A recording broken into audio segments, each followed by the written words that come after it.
This video is on how not to start a cult. So I see a lot of critiques of sort of cult-like leaders. I've definitely done those critiques myself.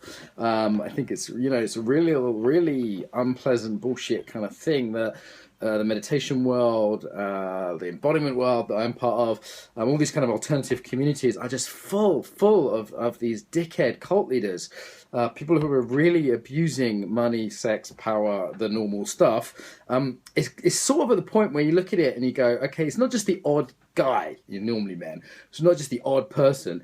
It's pretty much everyone. It's so many people in, say, the yoga world, whatever. It's like, oh, another controversy, another guy.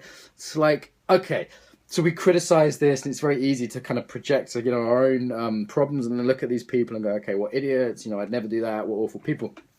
However, and I get that, valid. But I also want to take another point of view. Another point of view is, okay, so how do I, as someone who's maybe, up and coming in this field, not start a cult myself, right? Assuming I'm not fundamentally different from all these other people who are, who have kind of fell victim, who have fell prey to this themselves. I've been involved in teaching martial arts for at least 15 years. Last 9 years running a training company, teaching mindfulness. Last 4 years I've been doing kind of fairly big courses, traveling the world, increasing sort of, 10 million hits coming up on YouTube, increasing numbers of people following me on social media. And what I've noticed is the ego starts to grow. The ego starts to grow. I remember a few years ago I was teaching in the Ukraine, and there was just all these beautiful women looking at me and going, wow, it's so amazing that you've come here to help us during the war and to work with us. And it's like, yeah, I'm pretty good, I can feel that start to grow. I can see the ways in which one would abuse money or power or whatever. I've not been perfect. So the danger, the vulnerability, I think, in doing this video is people go, oh yeah, but you weren't perfect because you did this. And it's like, yeah, I haven't been perfect. I've been the first to admit that. And I looked at those little warning signs or those things that I've done that haven't been perfect and gone, okay, that could be a precursor to something much bigger, much worse.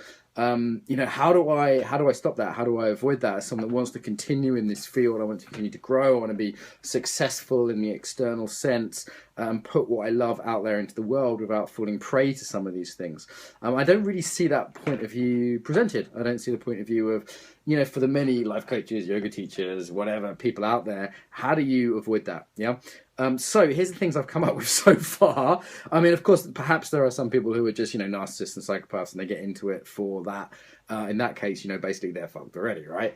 Their personality. I don't think, however, that, everyone who becomes a yoga teacher and wants to be successful or a life coach or whatever, is, just an awful psychopath. I think, there is a part of us that wants to, say, be seen. Why else would we stand on a stage in front of 1,000 people? There is that part of us, and I think that needs to be looked at. That part of us needs to be looked at. So first thing I'd say is therapy, right? Looking at shadow, the unconscious shadow work.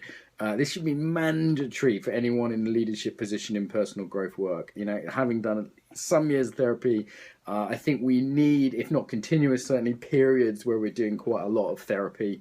Yeah, absolutely mandatory. And meditating alone won't do that. You won't see the unconscious through conscious practice, which is why you can get, meditation and yoga teachers, very mindful, very aware people who are still complete dickheads.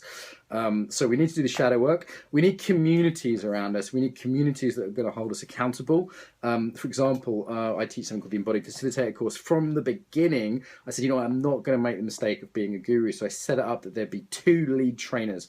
It's my colleague Francis in Britain. It's my colleague Vilya in Russia. Anyone who's seen me with those guys will see I give them maximum respect, and systemically we actually have it built in. They can block any decision I make without question. Yeah. So if I say, there's been times when they've done that. I've said, right, we're going to do this thing, and Frankie's just gone, no, we're not. So those people are picked on their integrity and on the fact they're different from me, different gender, culture, personality style. In Frankie's case. And they're people I know of high integrity that would step in and say no if that's not cool. So there's therapy, there's accountability. We also need mentors. So if I'm doing something and I'm not sure about it ethically, or something comes up and it's like a first. We had an incident a few years back, and I was a student had been caught doing something, and I was like, okay, what do I do with this? You take it to someone, right? I've had a mentor, Paul Linden, continues to be a mentor. I've known him for the last 10 years. It's a long-term mentoring relationship. This is someone I can go to with difficulties. So yeah, that's what I've got to come up with so far. Therapy, communities, accountability, systems and structures, not being the only teacher, not having that kind of dangerous kind of Asian thing where no one can question you, taking feedback regularly, public accountability, mentors.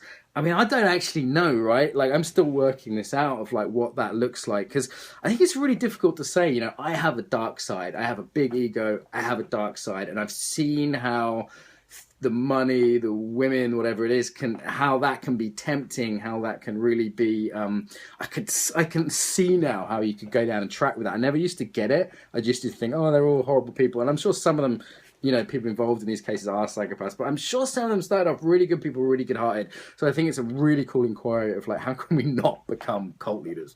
What do we do? For me, strict black and white lines around certain things are really important too.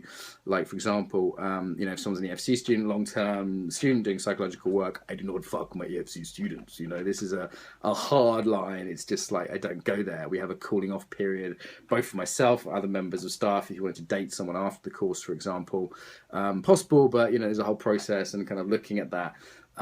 So yeah, I think hard lines are really important, and not kind of kidding oneself about that. There's things I've put in place now that I didn't have to put in place in the past because of mistakes. Looking at mistakes, genuinely regretting things you've done, and going, okay, what can I put in place to make sure that doesn't happen, or doesn't. Often it's like something that wasn't awful, but I think not great, could get worse. What do I put in place around that? So this is what I've come up with so far, but it's an inquiry. How not to be a cult leader. If you have other ideas, put it in the comments below. For me, also just a general frame, not having a belief-based model, right? I'm not saying you have to believe this, not a religion. Everything's up for debate. Everything's up for testing. I think that general kind of Western, if you want, kind of empirical model is helpful around the whole thing. So yeah, some ideas, add your own.